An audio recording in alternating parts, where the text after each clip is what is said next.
Hello friends, welcome back to my channel. And before I start with today's reading, I would like to share few of the experiences that I had before and after reading the Bible. So this, I don't know, I'm just sharing it with you so that if anything you can learn from it, or like if you want to take anything from it, you can take it. And I might be giving a window for to judge or criticism like that, but it doesn't matter, I'm just kidding. So here, before I start reading the Bible, um, yeah, how I started reading the Bible is that yeah, few years back, I will just say with that only. Few years back, there a lot of things had happened in my life. A lot of things had changed. Back in days, I I was a person who was all to oneself only, and like being raised in such a way, away from home and away from loved ones, and like I have been I should say, not in a negative way, but like, yeah, in scientific term or medical term, yeah, emotionally neglected as a child. So it did impact it in day-to-day life as well after that. So here, I've shared with you a few of my stories as well in my previous videos. So if you're interested, you can go ahead and look on that. And yeah, and here, like, I have been a person who is always like, who tend to react in a negative way. So I wasn't much open to the environment or people, things like that. So in the fear of like being rejected, or like if anything happens, because I did not, it wasn't intentional, but unintentionally I was responding in that way to the environment. So in life, like when we start viewing things in a negative way, like we tend to see things, the environment and everything, in a like, it's like an opposition to us. So a few years back,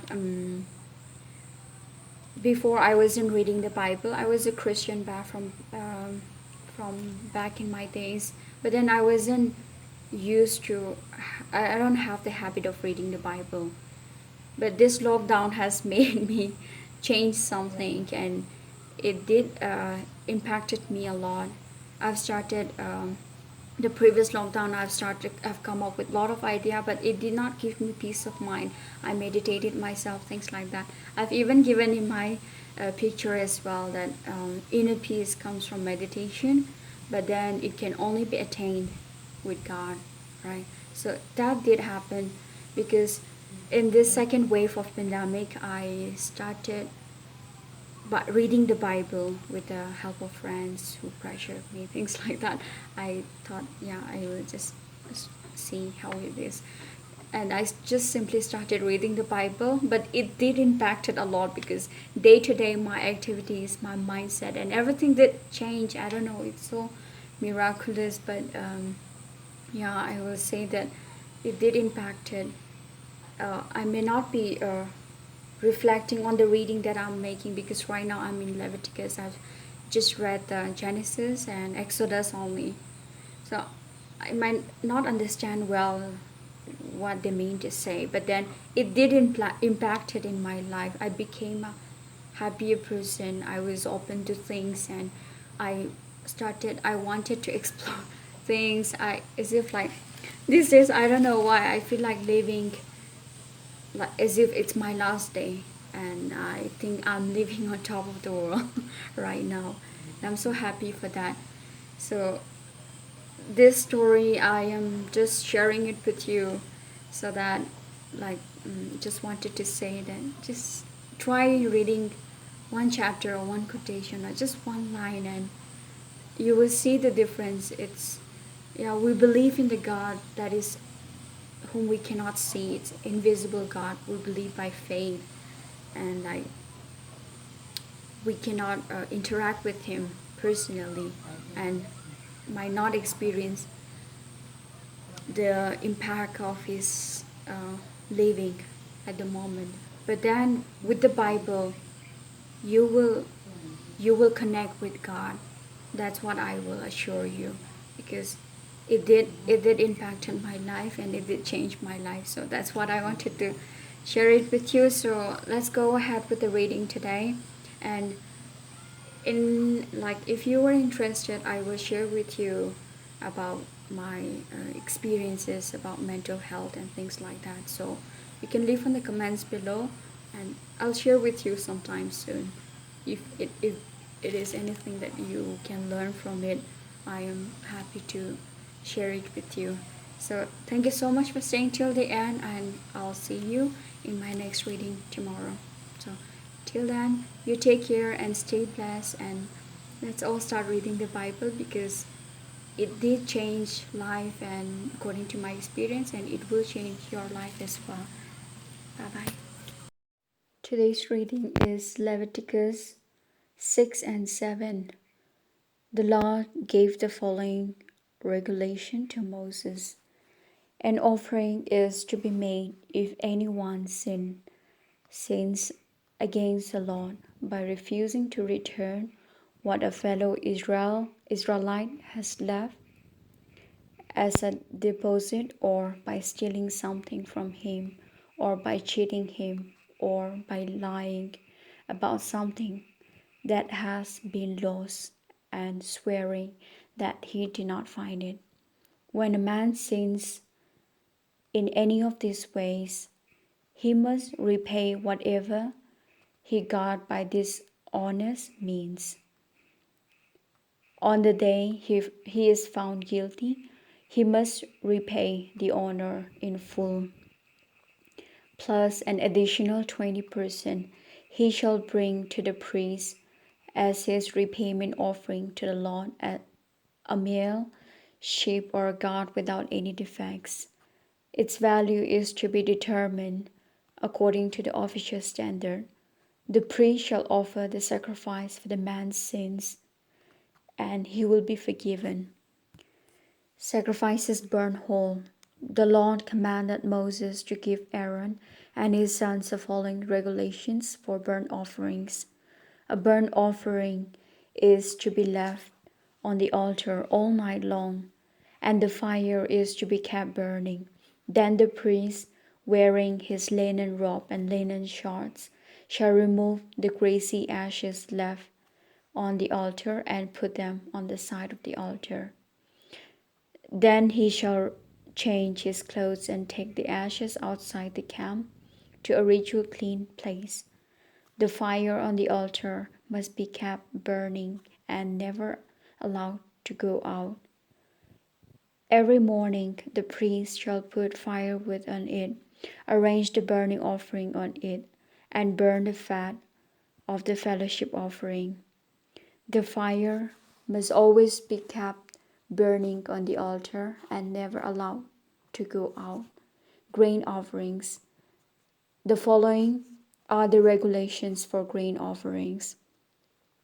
An Aaronite priest shall present the grain offering to the Lord in front of the altar.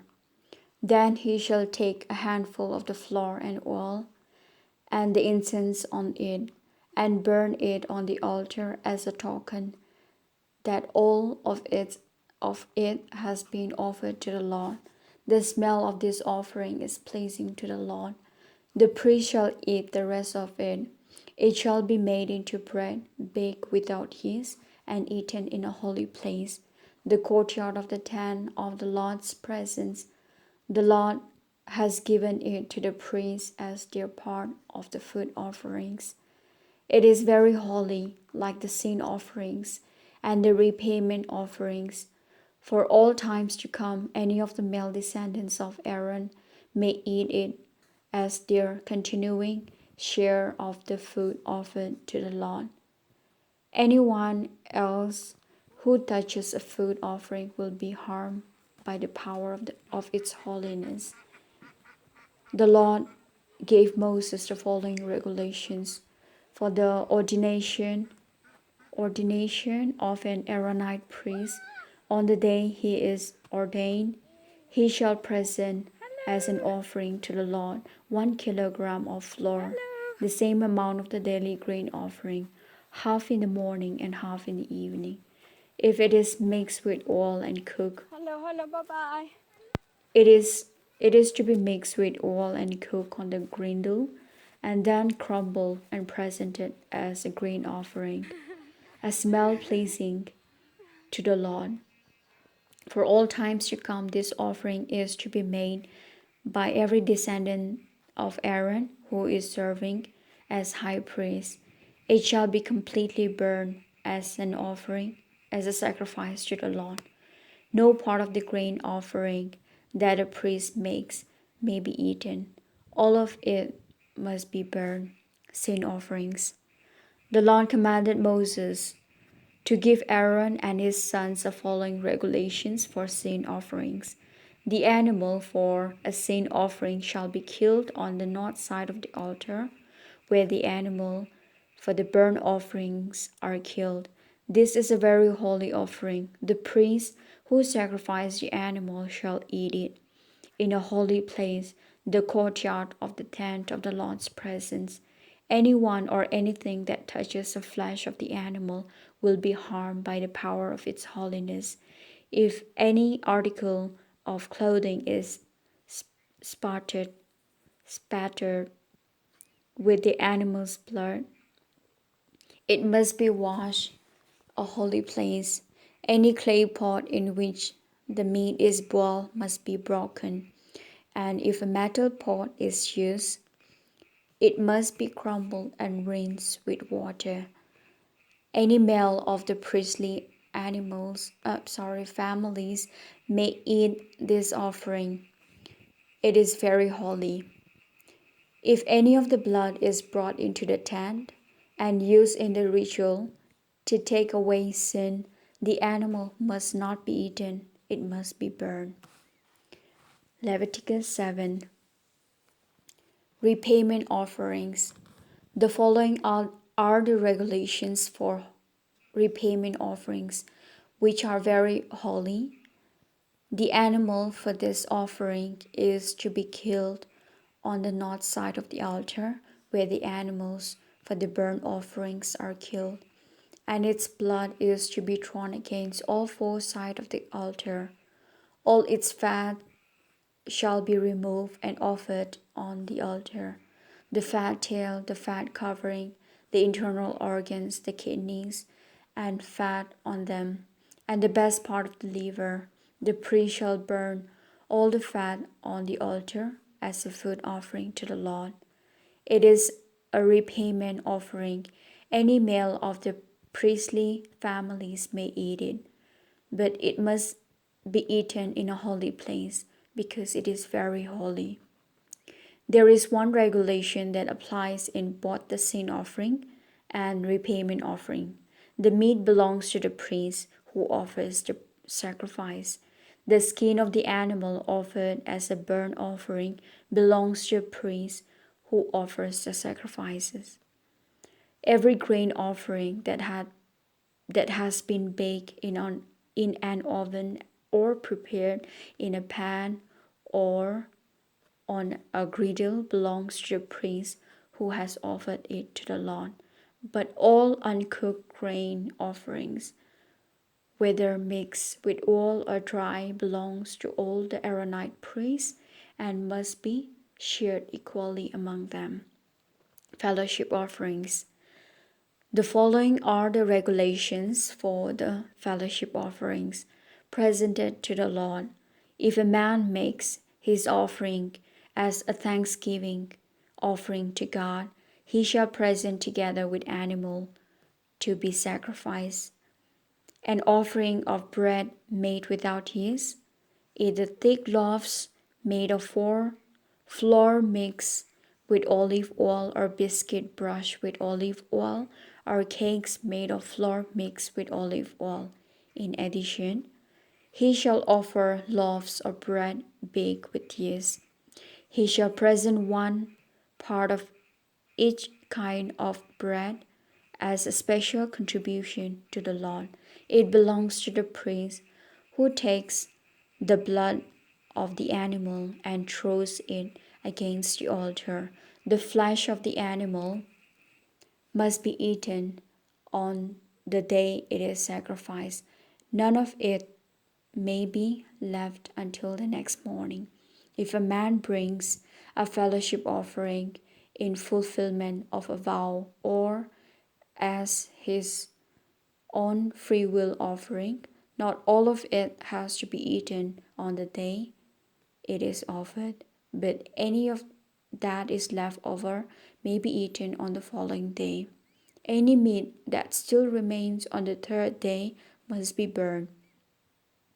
If any of it is eaten on the third day, God will not accept the man's offering. The offering will not be counted to his credit, but will be considered unclean, and whoever eats it will suffer the consequences. If the meat comes into contact with anything ritually unclean, it must not be eaten, but must be burned. Anyone who is ritually cleaned may eat the meat, but if anyone who is not clean eats it, he shall no longer be considered one of God's people. Also, if anyone eats the meat of this offering after he has touched anything ritually unclean, whether from a man or an animal, he shall no longer be considered one of God's people. The Lord gave Moses the following regulations for the people of Israel. No fat of cattle, sheep, and goats shall be eaten. The fat of an animal that has died a natural death or has been killed by a wild animal must not be eaten, but it may be used for any other purposes. Anyone who eats the fat of an animal that may be offered as an offering, food offering to the Lord, will no longer be considered one of God's people. No matter where the Israelites lived, they must never use the blood of birds or animals for food. Anyone who breaks this law will no longer be considered one of God's people. The Lord gave Moses the following regulations for the people of Israel. Whoever offers a fellowship offering must bring part of it as a special gift to the Lord, bringing it with his own hands as a food offering. He shall bring the fat of the animal with its breast and present it as a special gift to the Lord. The priest shall burn the fat on the altar, but the breast shall belong to the priest.